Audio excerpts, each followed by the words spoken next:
The Galactic Council had made their position crystal clear during the emergency session on Nexus Prime. Human females were classified as non-combatants, their biological specifications deemed inadequate for warfare, according to the comprehensive species database compiled over 3 millennia of intergalactic conflict. Captain Zara Chen stood in the observation deck of the UES Defiance, watching the blue-green marble of Earth shrink in the distance. The recruitment orders had been specific: able-bodied human males between the ages of 18 and 45. No exceptions. No variations.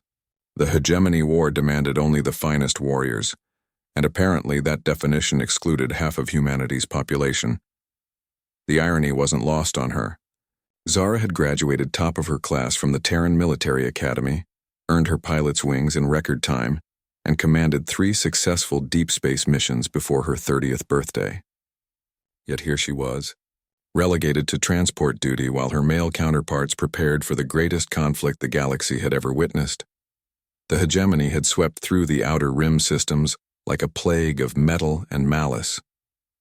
Their biomechanical warriors stood 12 feet tall, encased in living armor that adapted to any weapon signature within minutes of first contact. 17 species had fallen before their relentless advance, their homeworld stripped of resources and populations enslaved or eliminated entirely. Commander Torres approached from behind, his footsteps echoing in the sparse observation lounge. The new recruits are getting settled in. We'll be at the staging area in 48 hours. He paused, studying Zara's reflection in the reinforced transparasteel window. You know this isn't about capability, right? The Council's decision was political. The Altarian representatives pushed hard for traditional gender role classifications. Zara turned, her dark eyes flashing with suppressed anger. Political, right. Because the Altarians' tentacled females stay in breeding pools while their males wage war. Suddenly that's the universal standard. She gestured toward the cargo bays below, where 2,000 young men from Earth prepared for a conflict they barely understood. Half of them have never held a weapon. Maria Santos could outshoot any 10 of them with her eyes closed. But she's back on Earth teaching elementary school because she's got the wrong chromosomes. The hegemony's advance had accelerated after their victory at Kepler Station. Intelligence reports painted a grim picture. Adaptive weaponry that learned from each engagement. Strategic AI that predicted enemy movements with terrifying accuracy. And worst of all, a seeming immunity to conventional warfare tactics that had served the galaxy for centuries. Torres rubbed his weathered face. The Centauri delegate mentioned something interesting during the closed session. Apparently, the hegemony's behavioral analysis algorithms struggle with species that deviate from expected combat patterns. They've programmed their forces to expect male aggression, territorial displays, and hierarchical pack behavior. And that helps us how? Zara asked, though she could already see where his thinking was heading. Maybe it doesn't, but it makes you wonder what would happen if they encountered something they weren't programmed to expect. Torres moved to the tactical display mounted on the wall. The hegemony's ground forces have specific response protocols. When they identify a military-age male, they deploy heavy assault units.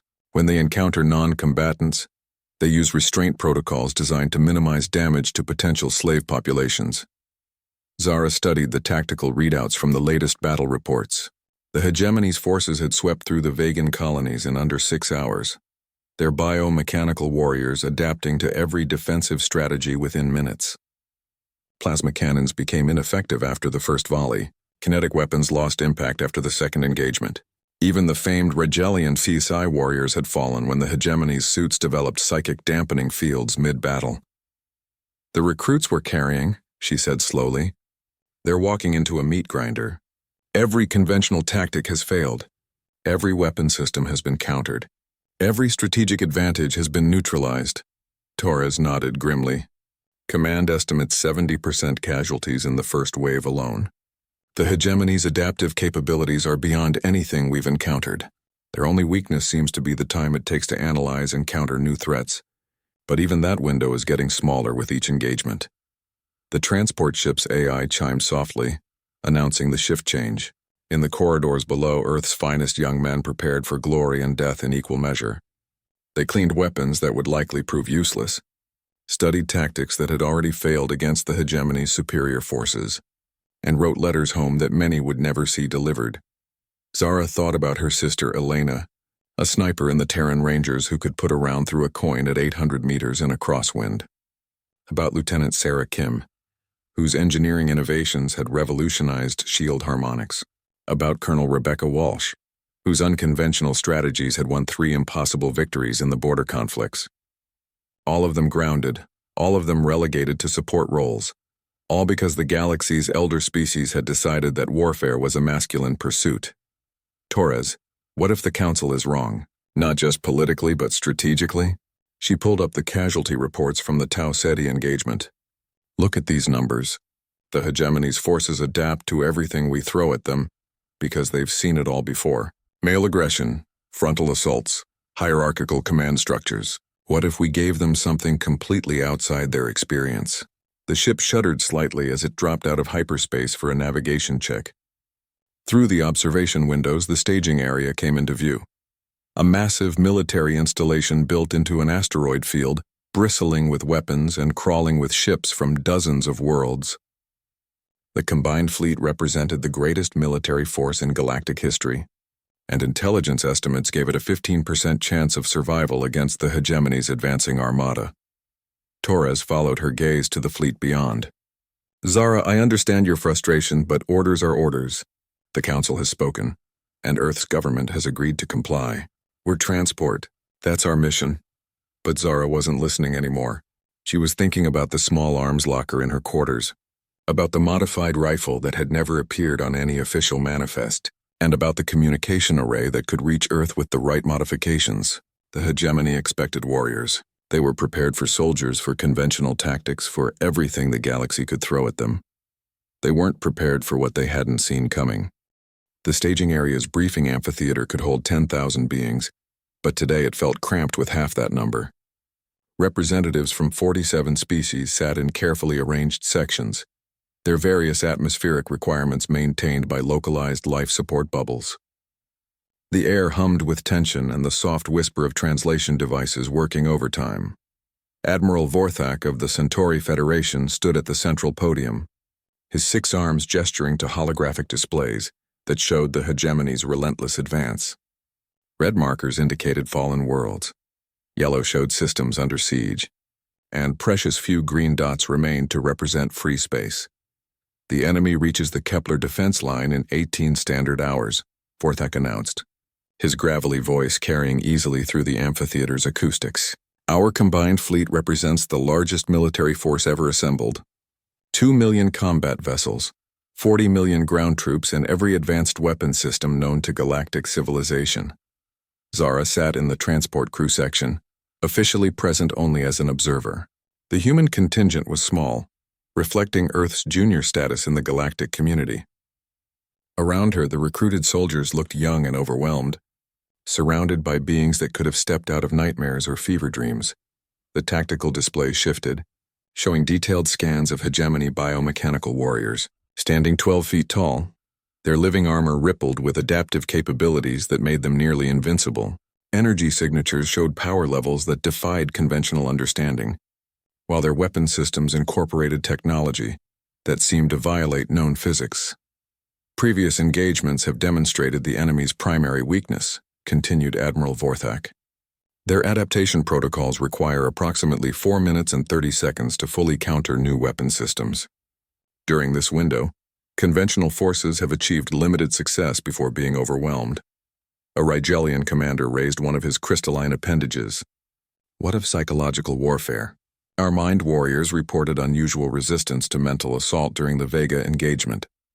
The hegemony forces appear to be partially cybernetic, replied Dr. Shitara, the chief xenobiologist. Her insectoid features clicked with disapproval. Their neural patterns are shielded by artificial cognitive matrices. Traditional psionic attacks prove ineffective. Zara studied the data streams flowing past the holographic displays. Every approach had been tried and failed.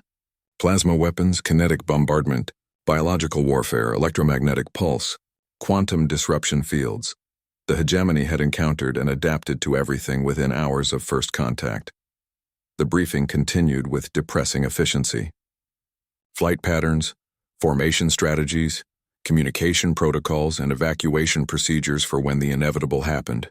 The assembled commanders spoke with the resigned professionalism of beings who knew they were planning their own destruction. During a break in the proceedings, Zara slipped away to the communication center. The facility's quantum entanglement arrays could reach across the galaxy in real time, though accessing Earth's networks required proper authorization codes. Fortunately, her command clearances hadn't been fully revoked yet. The message she composed was brief and encrypted with her personal cipher. Alternative tactical assessment required. Request immediate consultation with Lieutenant Colonel Rebecca Walsh, Major Elena Chen, and Dr. Sarah Kim. Authorization: Chen, Zara, Priority Alpha. The response came back within an hour. Rebecca Walsh's angular face appeared on the secure channel, her graying hair pulled back in the severe bun that had intimidated recruits for 2 decades. Behind her, Elena leaned against a wall with characteristic casual confidence, while Sarah Kim's fingers danced across a portable computer terminal. Zara. Heard. You drew transport duty for the big show. Rebecca's voice carried the dry humor that had sustained her through 3 wars. I'm assuming this isn't a social call. The Council's classification system is going to get everyone killed, Zara said without preamble. The hegemony has adaptive protocols for every conventional strategy. They're expecting male-dominated command structures, frontal assaults, and hierarchical decision-making patterns. Elena stepped forward, her sniper's eyes sharp with interest. And you want to give them something they haven't seen before. The briefings mentioned a 4.5-minute adaptation window. What if we could extend that? Not by using different weapons, but by using different thinking patterns entirely? Zara pulled up the tactical data from her portable unit. Look at these engagement records. Every time our forces have achieved temporary success, it's been through tactics that deviated from standard military doctrine. Sarah Kim's computer screen reflected in her glasses as she analyzed the transmitted data. Interesting.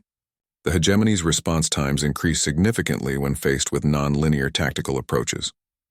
Their AI seems optimized for traditional warfare patterns. Rebecca studied the information with the calculating gaze that had made her legendary in military circles. You're proposing what exactly? Some kind of irregular warfare approach? I'm proposing that the galaxy's definition of warrior might be fundamentally flawed. Zara highlighted specific sections of the battle reports. Every species in this conflict structures their military around aggressive male hierarchies. The hegemony's programming expects that. It's prepared for that. Elena's expression shifted from interest to understanding, but they're not prepared for hunters. The distinction was crucial. Warriors followed orders, maintained formations, and engaged in direct confrontation. Hunters stalked prey, adapted to circumstances, and struck from unexpected angles. The difference in mindset could mean the difference between extinction and survival. The transport manifest shows we're carrying small arms for emergency defense, Zara continued.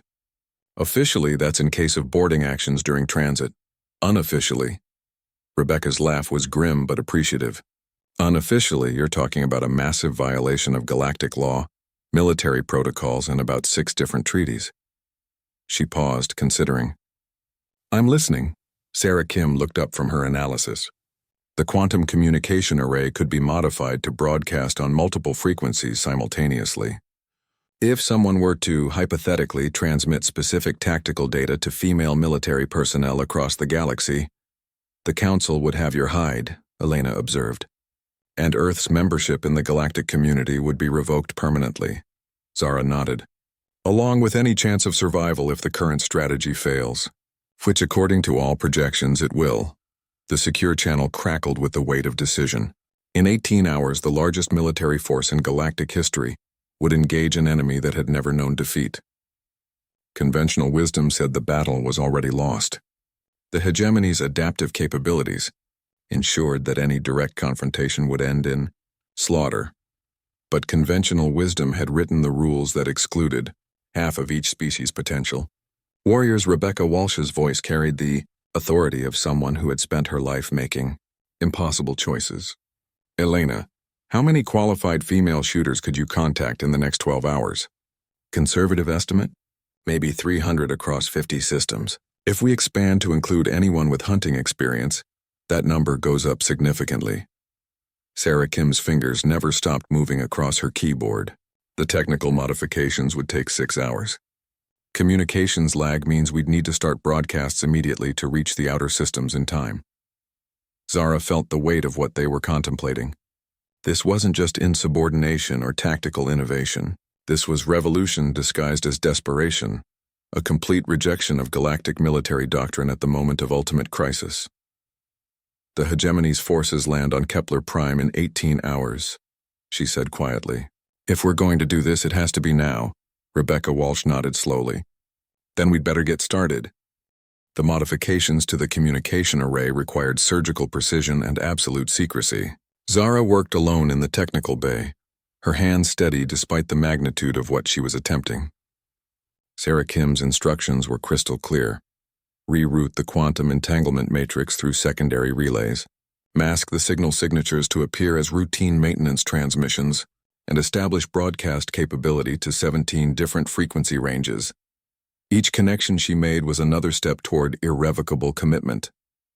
Once the broadcasts began, there would be no hiding what she had done. The galactic community would demand answers. Earth's government would disavow her actions, and her military career would be over whether they survived the next 24 hours or not. The first responses arrived as she finished calibrating the final relay.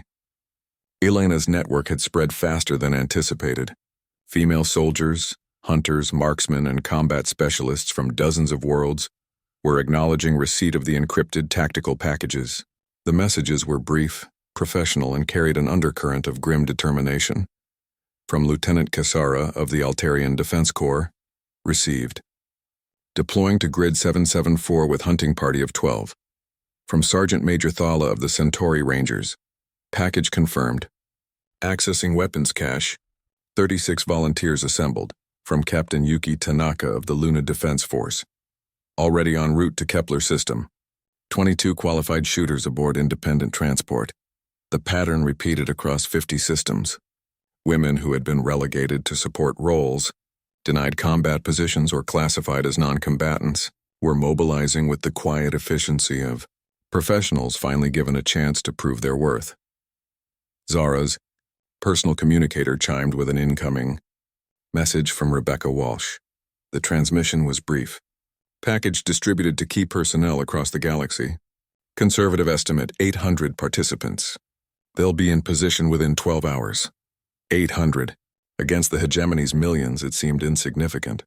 But 800 hunters thinking in ways the enemy couldn't predict might accomplish what 2 million conventional warriors could not. The official briefing for transport crews began at 800 hours. Zara sat through the standard protocols with the patience of someone harboring a dangerous secret. Flight paths, cargo manifests, emergency procedures, and communication blackout procedures during combat operations. Everything designed to keep non-combatants safely away from the actual fighting. Commander Torres noticed her distraction during the tactical overview. "Problem, Captain?" "Just wondering about contingency plans," she replied carefully. "What happens if the main fleet fails to establish a defensive perimeter?" "Then we follow Evacuation Protocol Omega. All non-essential personnel retreat to the outer system for emergency hyperspace jump." Torres's expression was grim. "Though if it comes to that, we probably won't have anywhere to run." The irony was bitter. While the galaxy's finest warriors prepared for glorious defeat, the real battle would be fought by beings their own governments considered unfit for combat. 12 hours before the hegemony's arrival, long-range sensors detected the enemy fleet. The sight was terrifying in its mechanical perfection. Thousands of biomechanical vessels moving in formations that seemed to flow like living tissue, their organic hulls pulsing with bioluminescent patterns that suggested a collective consciousness far beyond individual intelligence. Admiral Vorthak's voice echoed through every ship in the defensive fleet. "All vessels to battle stations. Remember, we fight not just for our own species, but for the survival of free thought in this galaxy. Today we make our stand." The assembled fleet was magnificent and doomed. Battleships from the Centauri Federation bristled with plasma cannons that could crack a moon. Rigelian crystal ships focused psychic energy into weapons that could shatter matter at the molecular level. Human vessels, small but agile, carried nuclear arsenals that could sterilize planets. All of it would prove useless within minutes of engagement. The hegemony's adaptive capabilities had already encountered and countered every weapon system in the galactic arsenal. The coming battle would be a demonstration of superior technology over conventional tactics. But while the official fleet prepared for its futile confrontation, 800 hunters moved through shadows and concealment toward positions the enemy would never expect them to occupy. On the agricultural world of Kepler Prime, Maria Santos crouched in a grain field with her modified rifle and enough ammunition to hold her position for hours. The weapon in her hands was officially classified as a sporting implement, designed for hunting the large predators that plagued frontier worlds. Unofficially, it could punch through 3 inches of military-grade armor with ammunition that had never appeared on any manifest. In the asteroid mining stations surrounding the system's outer planets, women who had spent their lives operating in zero gravity moved through maintenance tunnels and cargo holds with the silent efficiency of beings born to 3-dimensional thinking. Their weapons were improvised but deadly, mining charges converted to shaped charges, industrial cutting lasers refocused into sniper weapons, and atmospheric processors modified to create chemical warfare capabilities. On the orbital platforms that provided the system's manufacturing base, female engineers who had been barred from military service worked with tools they had designed themselves. Gravitational field generators became area denial weapons. Quantum fabrication units produced ammunition types that existed nowhere in military databases. Fusion reactors were rigged for overload with timing systems precise to the microsecond. The hegemony's advanced scouts arrived 6 hours ahead of the main fleet. Their biomechanical ships swept through the outer system, scanning for defensive positions and cataloging threat signatures. Their sensors found exactly what they expected: military vessels arranged in conventional defensive formations, weapon systems that matched their extensive database, and tactical patterns that conformed to known strategic doctrines. They detected no threats from the agricultural colonies, mining stations, or manufacturing platforms. Their analysis algorithms classified these installations as civilian targets, protected under the galactic warfare conventions their creators had programmed them to observe. The biomechanical warriors would neutralize military threats first, then process civilian populations according to established protocols. It was exactly the miscalculation Rebecca Walsh had hoped for. The first hegemony vessels entered the Kepler system at 1347 hours, their organic hulls rippling with defensive adaptations developed during 17 previous conquests. They moved with predatory confidence, certain of victory before the battle began. The defending fleet engaged them 40 minutes later with everything they had.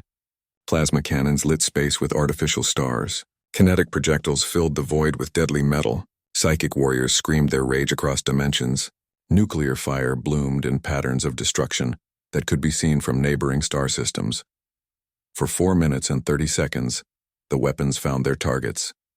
Hegemony vessels staggered under the assault, their adaptive armor struggling to counter the sheer volume of incoming fire. For brief moments, it seemed as though conventional tactics might prevail. Then the biomechanical hulls began to shimmer. The organic armor developed new configurations. Energy absorption capabilities increased exponentially. The hegemony fleet shrugged off the galactic community's finest weapons like rain. The counterattack was swift and merciless. Biomechanical weaponry tore through defensive formations with surgical precision. Ships that had taken decades to build were reduced to component atoms in seconds. The Regelian crystal vessels shattered like glass. The Centauri battleships melted under directed energy beams. The human fleet lasted longest, their ship's speed allowing them to evade destruction for almost 12 minutes. By 1500 hours, the galactic fleet had been reduced to scattered survivors fleeing toward hyperspace jump points. The hegemony victory was complete, total. And exactly as predicted, Admiral Vorthak's final transmission was broadcast across all frequencies. All vessels, execute evacuation protocol Omega. Kepler system is lost. Repeat, Kepler system is... The signal cut off as his flagship disappeared in a burst of exotic energy. The hegemony forces began their descent toward the planet below. Confident that all military resistance had been eliminated, their biomechanical warriors prepared for the routine task of planetary pacification, their adaptive systems already shifting focus from space combat to ground operations. They were completely unprepared for what waited for them in the shadows. The hegemony dropships descended through Kepler Prime's atmosphere like metallic rain. their biomechanical forms shifting and adapting to atmospheric conditions in real time. Sensors swept the surface below, cataloging population centers, industrial facilities, and potential resistance nodes. Their analysis was thorough and predictable. Neutralize any remaining military assets, establish control points, begin population processing. Maria Santos watched from her concealment in the grain field as the first wave landed 3 kilometers from her position. The alien warriors emerged from their vessels with the mechanical precision of a hive mind, their 12-foot frames encased in armor that rippled with adaptive capabilities. They moved in standard formation, perimeter establishment, threat assessment, advance by bounds. It was exactly what she had expected. The modified rifle in her hands had been built by her grandfather for hunting the massive predators of Terra Nova's wilderness. The weapon fired slugs designed to penetrate the thick hide and dense bone of creatures that had evolved to survive in a hostile environment. Against conventional military armor, it would be impressive. Against biomechanical adaptive armor, it should have been useless. But the ammunition she carried had been crafted in her workshop using specifications that existed nowhere in any military database. The slugs contained a crystalline core that would fragment upon impact, creating secondary projectiles that traveled at different velocities and energy signatures than the primary round. The hegemony's adaptive systems would counter the main projectile, but the fragments would hit before the armor could recalibrate. Maria settled into her shooting position with the patience of someone who had spent 30 years perfecting her craft. Range 840 meters. Wind, minimal crosswind from the northeast. Target, the hegemony commander whose armor displayed slightly different patterns than his subordinates. She controlled her breathing, let her heartbeat steady, and squeezed the trigger. The slug crossed the distance in 1.3 seconds. The hegemony commander's armor began adaptive modifications the moment sensors detected incoming projectile.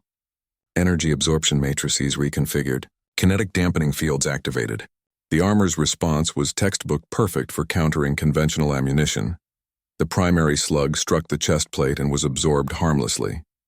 But the crystalline fragments, traveling at different velocities and presenting different energy signatures, punched through the armor's defensive grid. The commander staggered, dark fluid leaking from multiple puncture wounds, then collapsed as his suit's systems attempted to compensate for damage they couldn't understand. The effect on the surrounding warriors was immediate and telling. They turned toward the grain field, their sensors scanning frantically for the source of the attack. But their detection algorithms were calibrated for military-grade weapons and conventional tactical signatures. A hunting rifle firing custom ammunition from agricultural cover didn't register as a significant threat. Maria was already moving to her second position when the hegemony warriors began their response protocol. They deployed in a standard counter-sniper pattern, establishing overlapping fields of fire and advancing by sections toward her last known position. Their movements were efficient and professional, exactly as their programming dictated, exactly as Rebecca Walsh had predicted. 3 kilometers away, Elena Chen watched through her scope as 12 hegemony warriors swept through an abandoned mining facility.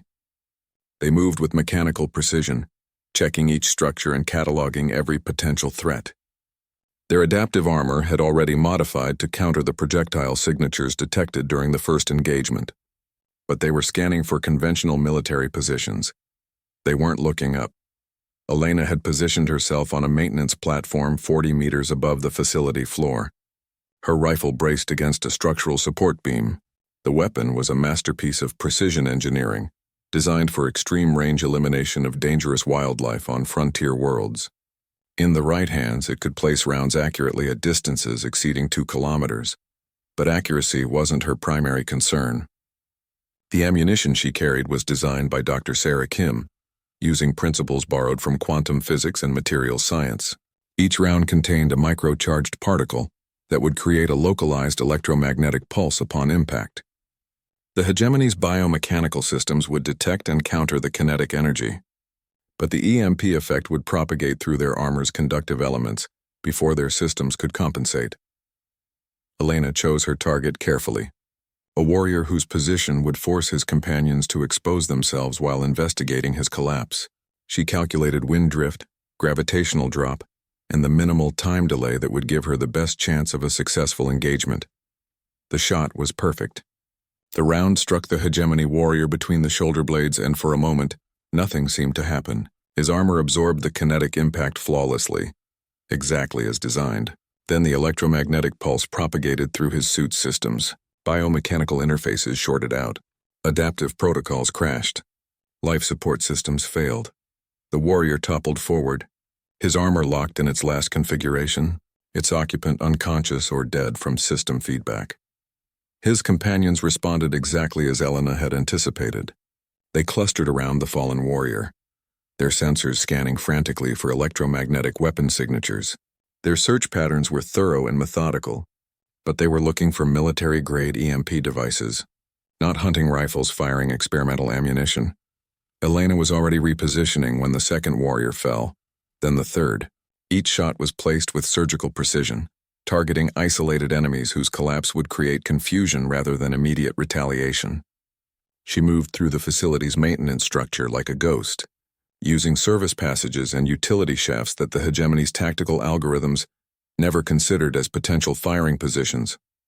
Across the system, similar scenes played out with lethal precision. On orbital manufacturing platforms, female engineers triggered improvised explosive devices that created pressure waves instead of fragmentation patterns. The hegemony's armor adapted to counter shrapnel and directed energy, but the compression forces propagated through their suits' structural frameworks and caused catastrophic system failures. In asteroid mining stations, women who had spent their careers in zero-gravity environments used thruster packs to achieve firing angles that defied three-dimensional tactical thinking. They struck from above, below, and from vectors that the hegemony's ground-based programming couldn't anticipate. The weapons they carried were improvised but devastatingly effective. Mining charges created directed gravitational fields that crushed biomechanical components. Industrial cutting lasers were focused into invisible beams that severed armor joints before detection systems could register the attack. Atmospheric processors pumped exotic gas mixtures that interfered with the hegemony's sensor arrays. But the most effective weapons weren't technological at all. They were tactical.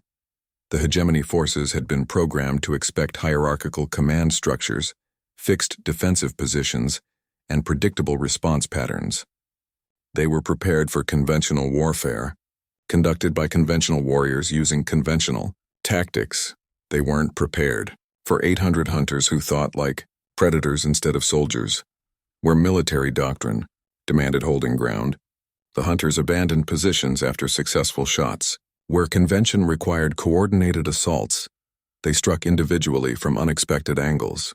Where training emphasized direct confrontation, they melted away into concealment and struck again from somewhere else entirely. The hegemony's adaptive systems struggled to counter threats they couldn't classify.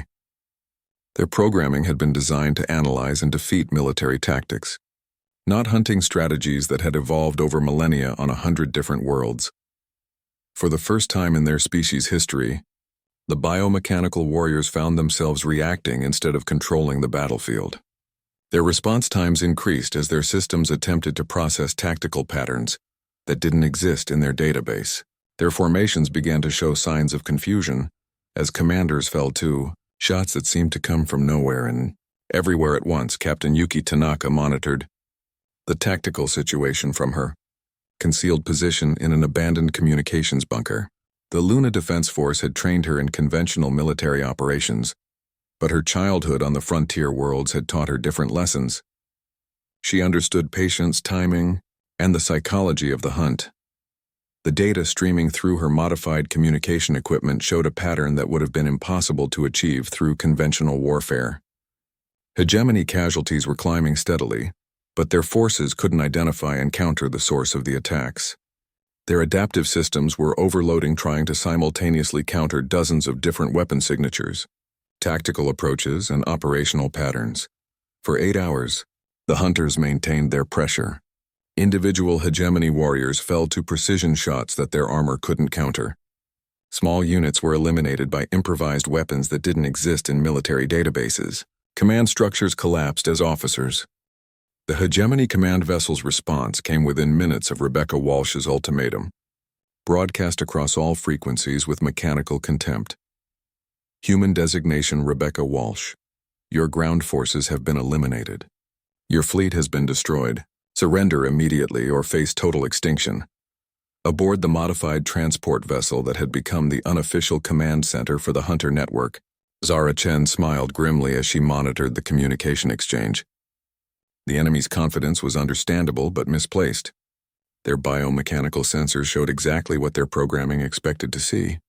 A defeated enemy making desperate threats from a position of weakness. They couldn't see what was really happening on the ground below. Rebecca, Walsh's voice carried across the quantum communication array with the authority of someone who had spent 30 years making impossible situations work in humanity's favor. Hegemony Command, you have 60 seconds to reconsider. Your ground forces are not eliminated. They are being systematically destroyed by an enemy you cannot detect, cannot counter, and cannot understand. The truth of her statement was evident in the tactical displays streaming from the planet's surface. Maria Santos had eliminated 17 hegemony warriors in the past 4 hours, her position shifting constantly through the agricultural grid. Elena Chen's count was higher. 23 confirmed kills from her mobile position in the mining complex. Across the system, the pattern repeated with lethal consistency. But the most important intelligence came from Captain Yuki Tanaka's analysis of the hegemony's tactical responses. Their biomechanical warriors were showing signs of systematic behavioral degradation. Response times were increasing. Formation discipline was breaking down. Command structures were fragmenting as officers fell to hunters they couldn't locate or counter. The adaptive systems that made the hegemony invincible were working against them. Each unsuccessful attempt to counter the hunters' tactics created new adaptive protocols that consumed processing power and memory resources. The biomechanical minds were literally thinking themselves to death, trying to solve a tactical problem that didn't have a conventional solution. Zara, we're getting reports from across the network, Torres said, monitoring the encrypted tactical feeds. The pattern is holding. Every engagement follows the same parameters. Individual precision shots, immediate position changes, and weapon signatures that don't match military databases. The hegemony fleet's response was predictably aggressive. Biomechanical vessels began moving toward orbital bombardment positions, their living hulls rippling with weapon configurations designed to sterilize planetary surfaces. If they couldn't defeat the ground resistance through conventional means, they would eliminate it through overwhelming destruction. It was exactly what Rebecca Walsh had been counting on. All hunters, this is Walsh. Execute Protocol Omega in 30 seconds. Repeat Protocol Omega in 30 seconds. The message flashed across the encrypted network with the urgency of a final gambit.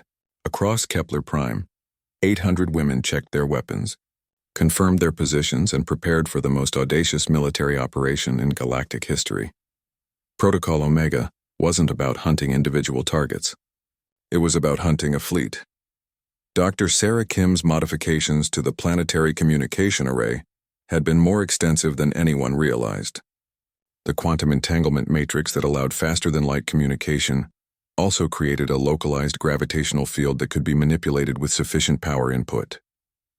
By overloading the system's fusion reactors and channeling the energy through the modified array, they could create a gravitational pulse that would propagate through normal space at the speed of light. The hegemony's biomechanical vessels were equipped with sophisticated gravitational sensors designed to detect stellar anomalies and space-time distortions. Their systems would interpret the pulse as a natural phenomenon and automatically activate emergency protocols to protect their organic components from gravitational stress. What they wouldn't detect until too late was that the pulse carried embedded quantum signatures that would interface with their adaptive systems. The biomechanical minds would attempt to analyze and counter a gravitational threat, creating processing loops that would consume their entire computational capacity for approximately 4 minutes, during which their adaptive capabilities would be completely offline. The gravitational pulse erupted from Kepler Prime at exactly 0000 hours, propagating outward at light speed toward the hegemony fleet. The effect was invisible to conventional sensors, but every biomechanical vessel in the system suddenly found their adaptive systems overwhelmed by a threat they couldn't classify or counter. For the first time since their species had achieved spaceflight, the hegemony was vulnerable. Maria Santos fired her first shot at the precise moment the gravitational pulse reached the closest enemy vessel. Her target wasn't a ground-based warrior, but the hull of a biomechanical ship hanging in low orbit 300 kilometers above her position. The weapon she carried had been modified far beyond its original specifications. Its barrel extended and reinforced, its ammunition designed for ballistic trajectories that defied conventional physics. The shot that left her rifle carried more than kinetic energy. The projectile itself was a masterpiece of engineering, containing a microfusion charge that would detonate on impact and release energy equivalent to a tactical nuclear weapon. The biomechanical hull's adaptive capabilities should have detected and countered the threat automatically. But the ship's adaptive systems were offline. Overwhelmed by the gravitational anomaly their sensors couldn't resolve, the projectile struck the vessel's primary hull section and detonated with the fury of a small star. Biomechanical armor that had never been penetrated simply vaporized under energies it couldn't absorb or deflect. The ship's living components screamed across electromagnetic spectra as catastrophic. System failures cascaded through its organic networks. The enemy vessel broke apart in a pattern of destruction that could be seen from orbit. Its death throes were broadcast across every frequency as biomechanical consciousness experienced something unprecedented. Complete and total defeat. Elena Chen's shot came seconds later. Her target another low-orbit vessel, whose adaptive systems were struggling with the same gravitational overload. Her ammunition was different but equally devastating. A projectile designed to create a localized space-time distortion upon impact. The effect was brief but catastrophic, tearing the enemy ship apart at the molecular level as its biomechanical components were subjected to forces that shouldn't exist in normal space. Across the system, the pattern repeated with surgical precision. Hunters who had spent hours targeting individual warriors now turned their weapons toward the sky, their modified ammunition designed to exploit the 4-minute window when the hegemony's invincibility was temporarily suspended. The results were unprecedented in galactic military history. Biomechanical vessels that had never known defeat found their hulls cracking under kinetic impacts they couldn't absorb. Living armor that adapted to any weapon system simply melted under energies their offline systems couldn't counter. Command ships whose artificial consciousness had coordinated 17 successful conquests died screaming as hunter-modified weapons tore through their organic networks. But the most devastating shots came from Captain Yuki Tanaka's position in the abandoned communications bunker. Her weapon was the most extensively modified of all. A railgun that had been jury-rigged from mining equipment and powered by a portable fusion reactor. The projectiles it fired moved at significant fractions of light speed and carried enough kinetic energy to crack asteroids. Her first shot targeted the Hegemony command vessel, a massive biomechanical construct that served as the brain for the entire invasion fleet. The projectile crossed 300,000 kilometers in under 2 seconds. Striking the ship's central consciousness node with the force of a natural disaster. The effect was immediate and absolute. The command vessel's biomechanical mind, already overwhelmed by the gravitational anomaly, simply ceased to exist as consciousness. Its death sent feedback loops cascading through the fleet's interconnected neural networks, causing system failures and panic responses that spread like a virus through their organic components. Smaller vessels began firing at random targets, their compromised systems unable to distinguish between enemy threats and their own fleet elements. Navigation protocols collapsed as ships lost connection to the destroyed command consciousness. Formation discipline evaporated as individual vessels attempted to flee a threat they couldn't understand or counter. The Hegemony fleet, invincible for millennia, fell apart in less than 10 minutes. Admiral Vorthak's voice crackled across the emergency communication frequencies, transmitted from his crippled flagship's escape pod. All surviving vessels, this is Vorthak. The Hegemony fleet has been destroyed. Repeat, the enemy has been eliminated. How is this possible? Rebecca Walsh's response carried satisfaction that could be heard across star systems. Admiral, you're witnessing something your species has forgotten. You've been fighting warriors for so long that you forgot what happens when warriors face hunters. The tactical displays showed a system swept clean of enemy vessels. The emergency session of the Galactic Council convened 18 hours after the Kepler engagement. But the shock waves from the battle had already reached every corner of known space. Representatives from 47 species gathered in the great amphitheater on Nexus Prime, their various forms rustling with nervous energy and barely contained panic. The hegemony, invincible for over 1,000 years, had been utterly destroyed by an enemy that shouldn't have existed according to every military doctrine in galactic history. Worse, the victory had been achieved by beings their own classification systems had deemed unfit for combat. Admiral Vorthak stood at the central podium, his 6 arms trembling with exhaustion and disbelief. The Centauri Federation's finest military mind had witnessed something that challenged every assumption about warfare, strategy, and the nature of conflict itself. Honored delegates, his gravelly voice echoed through the chamber, I stand before you as the sole surviving fleet commander of what was supposed to be our final stand against the hegemony. I am here to report that the enemy has been completely eliminated, not by our conventional forces, but by tactics that existed outside our understanding of military science. The holographic displays around the amphitheater showed the aftermath of the battle in brutal detail. The Kepler system's orbital space was littered with the remains of biomechanical vessels, their adaptive hulls frozen in death configurations that would never again ripple with defensive capabilities. Ground installations showed the scattered remains of warriors who had terrorized the galaxy for millennia. Dr. Shatara, the chief xenobiologist, raised one of her crystalline appendages. Admiral, our preliminary analysis of the engagement data suggests the hegemony forces were defeated by weapons that do not appear in any military database. How is this possible? Vorthak's expression carried the weight of military traditions crumbling in real time. Because they weren't military weapons. They were hunting implements modified by individuals who thought like predators instead of soldiers. The humans' female population, along with similar excluded populations from other species, coordinated an assault using tactics our enemies couldn't counter because they had never encountered them before. The chamber erupted in multilingual chaos. Delegates who had spent centuries crafting warfare policies based on gender classifications found themselves confronting the complete failure of their fundamental assumptions.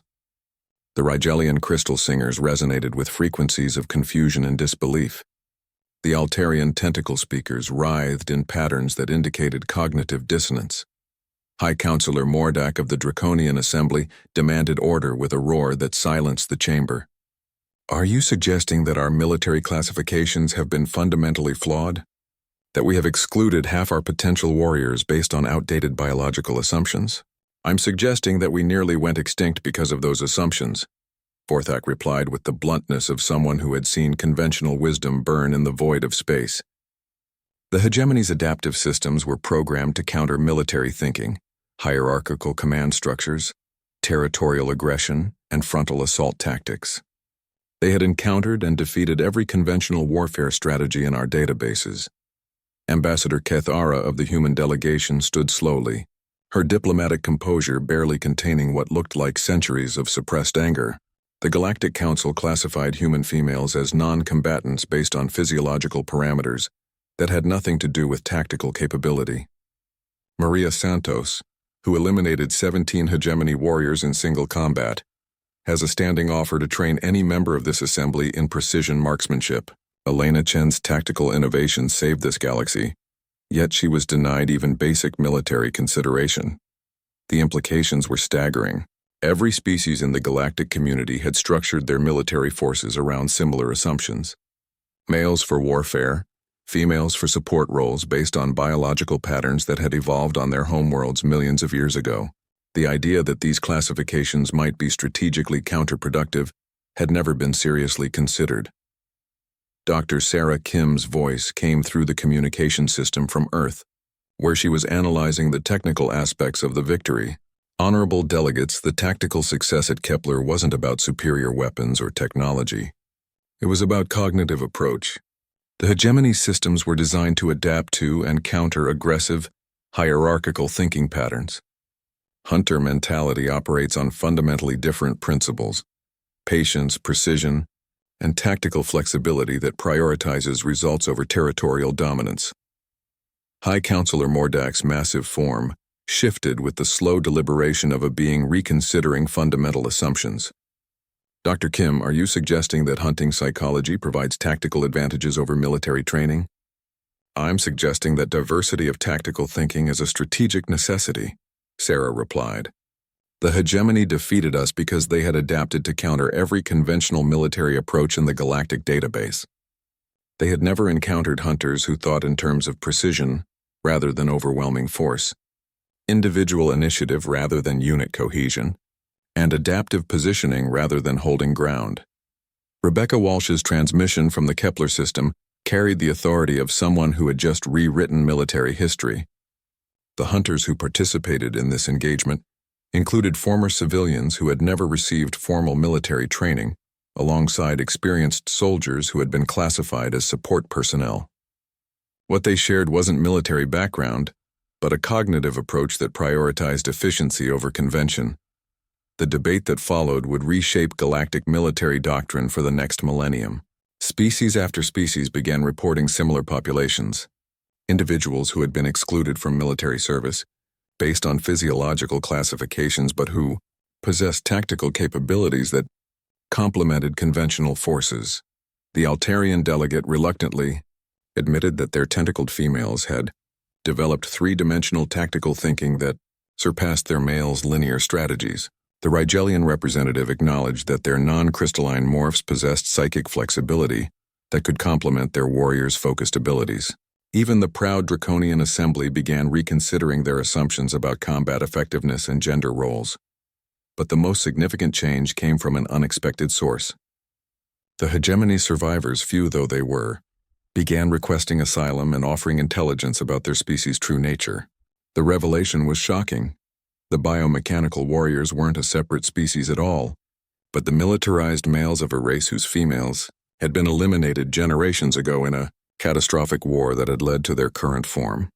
The hegemony's inability to counter hunting tactics wasn't just a programming limitation, it was a species-level blind spot, created by the systematic elimination of cognitive diversity within their own population. They had become so focused on military optimization that they had lost the ability to think outside the parameters of conventional warfare. Commander Torres watched the proceedings from the observation deck of Zara's transport vessel, which had become an informal embassy for the human delegation. The irony of the situation wasn't lost on him. A week ago, half our species was classified as unfit for military service. Today they're being asked to restructure galactic defense policy. Zara nodded, her attention split between the council proceedings and the reports still streaming in from across the galaxy. The victory at Kepler had inspired similar tactical innovations on dozens of worlds. Species that had never questioned their military classifications were discovering that their excluded populations possessed strategic capabilities that could complement and enhance their conventional forces. Torres, look at these tactical assessments, she said, highlighting data streams from the Outer Rim systems. The Centauri Federation just reported a 50% increase in combat effectiveness after integrating their excluded populations. The Rigelian Defense Corps is restructuring their entire tactical doctrine around cognitive diversity. The transformation was happening faster than anyone had anticipated. Military academies across the galaxy were scrambling to develop new training programs that incorporated hunting psychology alongside traditional warfare tactics. Weapon manufacturers were retooling their production lines to create equipment designed for precision rather than overwhelming firepower. Most importantly, the recruitment protocols that had excluded half the galaxy's population for millennia were being completely rewritten. The new parameters focused on tactical capability and cognitive flexibility rather than physiological classifications that had never correlated with combat effectiveness. Elena Chen's voice came through the communication array from her position on Kepler Prime, where she was training the first integrated tactical units in the galaxy's new military doctrine. The key insight is that hunting and warfare aren't the same thing. Warriors conquer territory and defeat enemies through superior force. Hunters eliminate threats with minimum resource expenditure and maximum tactical efficiency. The distinction would reshape every aspect of galactic military strategy. 5 years after the Battle of Kepler Prime, the Galactic Military Academy on Nexus Prime looked nothing like the institution that had once trained warriors according to rigid physiological classifications. The great training halls now echoed with voices from every species and gender, their owners learning tactics that blended conventional military doctrine with hunting psychology in ways that would have been incomprehensible to previous generations of commanders. Captain Maria Santos stood before a mixed class of 200 cadets, her weathered face carrying the quiet authority of someone whose single shot had changed the course of galactic history. The weapon that had made her famous rested in a place of honor in the Academy's museum, but the lessons she taught were very much alive and evolving. Today we're going to discuss the hegemony engagement, not as history but as a case study in cognitive flexibility, she announced to the assembled beings. The enemy's defeat wasn't achieved through superior technology or overwhelming force. It was accomplished by thinking about the problem in ways their adaptive systems couldn't predict or counter. The cadets before her represented the new reality of galactic defense. Humans sat beside Altarians whose tentacles twitched with eager attention. Rigelian crystal formations reflected light patterns that indicated intense concentration. Even young Draconians, their scales still soft with youth, maintained respectful silence as Santos began her lecture. The key insight that saved our civilizations was recognizing that warfare and hunting are different cognitive processes that complement rather than compete with each other, she continued. Warriors are taught to hold ground, maintain formation, and overwhelm enemies through coordinated assault. Hunters are taught to eliminate targets efficiently while minimizing their own exposure and resource expenditure. Cadet Yuki Nakamura, daughter of the famous Captain Tanaka, who had coordinated the hunters' space-to-surface strikes, raised her hand. Professor Santos, the historical records indicate that conventional forces considered hunting tactics to be undisciplined. How did you overcome institutional resistance to unorthodox approaches? Santos smiled grimly. We didn't overcome it. We bypassed it entirely. When institutional thinking becomes a liability, successful tactics require working outside institutional frameworks. She gestured to the holographic display showing the current galactic defense network. Today's integrated command structure incorporates both mindsets because we learned that diversity of tactical thinking is a strategic necessity, not a luxury. The transformation had been more comprehensive than anyone had anticipated. The Galactic Defense Forces now included integrated units where warriors and hunters worked in coordinated teams, their different approaches creating tactical capabilities that neither could achieve independently. The results had been documented in dozens of successful operations across the galaxy's frontier regions. Admiral Rebecca Walsh entered the classroom as Santos concluded her introduction. Now bearing the title of Supreme Commander of Galactic Defense Forces, she had spent the past 5 years restructuring military doctrine around the lessons learned at Kepler Prime. Her presence commanded immediate attention from every being in the room. Cadets, Walsh announced, her voice carrying the authority of someone who had revolutionized warfare itself. You are the first generation of galactic defenders to be trained in integrated tactical doctrine from the beginning of your military education. The conventional approaches that nearly led to our extinction have been replaced by frameworks that emphasize cognitive flexibility and adaptive response. She activated a holographic display showing current threat assessments from across known space. The galaxy is not peaceful, but the nature of the threats we face has changed significantly. The hegemony's destruction sent a message to potential aggressors. Adaptive capabilities alone are not sufficient for military dominance. Successful defense requires tactical thinking that can evolve faster than enemy adaptation protocols. The data was impressive. Pirate activities in the Outer Rim had dropped by 70% after integrated defense units began patrolling, using hunter-warrior tactics that made conventional raiding strategies impossibly costly. 3 separate attempts at territorial expansion by aggressive species had been deterred through precision strikes that eliminated leadership targets while leaving civilian populations untouched. Most significantly, first contact protocols had been revolutionized. When new species were encountered, diplomatic teams now included both warrior and hunter specialists who could assess potential threats from multiple cognitive perspectives. The result had been peaceful integration of 6 new species into the galactic community, compared to 3 military conflicts in the previous decade. Dr. Sarah Kim's voice joined the discussion through the Academy's communication system from her research facility on Earth. Cadets, the technical innovations that enabled the Kepler victory continue to evolve. The integration of hunting tactics with military strategy has produced weapons and tactics that didn't exist in our databases 5 years ago. She transmitted schematics showing the latest developments in galactic defense technology, weapons designed for precision rather than overwhelming firepower, detection systems that could identify threats conventional sensors missed, communication networks that allowed individual initiative while maintaining unit coordination. The most important innovation hasn't been technological, Kim continued. It's been institutional. Military academies across the galaxy now teach tactical flexibility as a core competency rather than an emergency alternative to conventional approaches. Elena Chen materialized as a hologram in the classroom, transmitting from her position aboard the exploration vessel that was mapping previously unknown regions of the galaxy. Her role had evolved from sniper to tactical consultant for first contact missions, where her ability to assess threats and opportunities from unconventional angles had proven invaluable. The real test of our new approaches comes when we encounter the unknown, she said to the assembled cadets.